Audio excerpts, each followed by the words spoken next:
Hello children, welcome to this video. In this video, we are going to learn more about salts.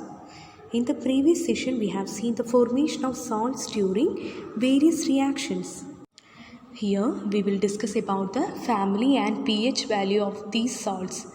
Since the sea is considered to be the largest water body in the earth, why is the water in the sea salty? That is, we cannot drink it, isn't it?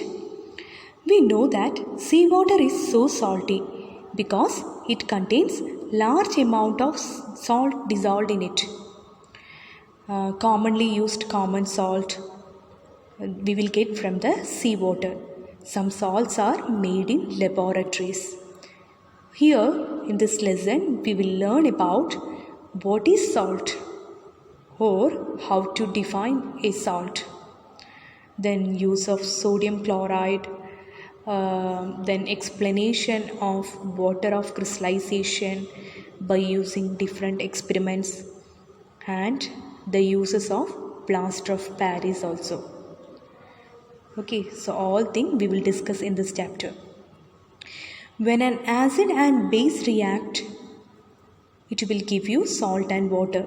From this, we defined a compound such as a salt is formed by the reaction between an acid and a base. This reaction is called a neutralization reaction. That is HCl plus NaOH, that is sodium hydroxide, will give you sodium chloride and water. The salts are of various types. Some are edible and others are not edible. That is potassium nitrate, zinc carbonate, copper carbonate, etc. are not edible, and we know sodium chloride is edible, so we are calling it as common salt. Does this salt have any unique properties? Salts are ionic compounds. Every salts have positively charged cations and negatively charged anions. For example, sodium chloride is made up of Na plus ions and Cl minus ions. Do you know how these salts get their names? Salts usually get their names from the acid which take part in the reaction. Salts formed from any hydroxide and hydrochloric acid are chlorides.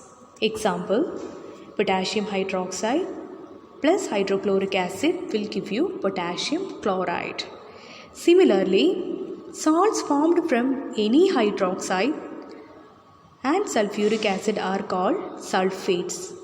That is, magnesium hydroxide plus sulfuric acid will give you magnesium sulfate plus water.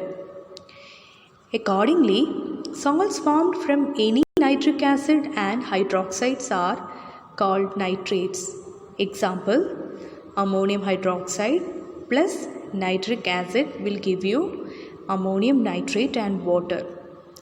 Likewise, salts formed from any hydroxides and carbonic acids are called as carbonates. NaOH plus carbonic acid will give you sodium carbonate plus water. Based on the strength of the reacting acid and a base, salts can be classified into different types. That is, salts formed from strong acid and strong base called strong salts. They have pH value equal to 7.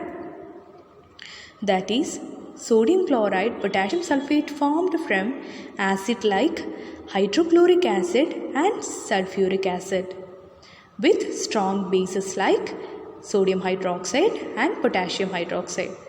So we are calling these are strong salts.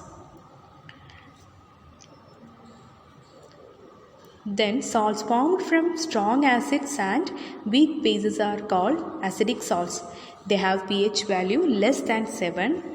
That is, consider the salts like ammonium chloride and magnesium nitrate, which is formed from strong acids like hydrochloric acid and nitric acid, with weak bases like ammonium hydroxide and magnesium hydroxide. On the other hand, salts formed from weak acids and strong base are basic in nature, having pH value greater than 7. Consider the salts like sodium carbonate and potassium acetate formed from weak acids like carbonic acid and acetic acid with strong base like sodium hydroxide and potassium hydroxide.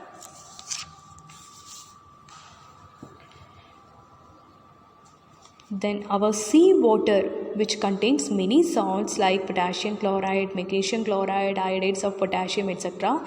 Although we are getting the sodium chloride also from same sea water, and we are getting this salt by the process of evaporation. So all we know, without common salt, food does not taste good. Thank you so much for watching this video.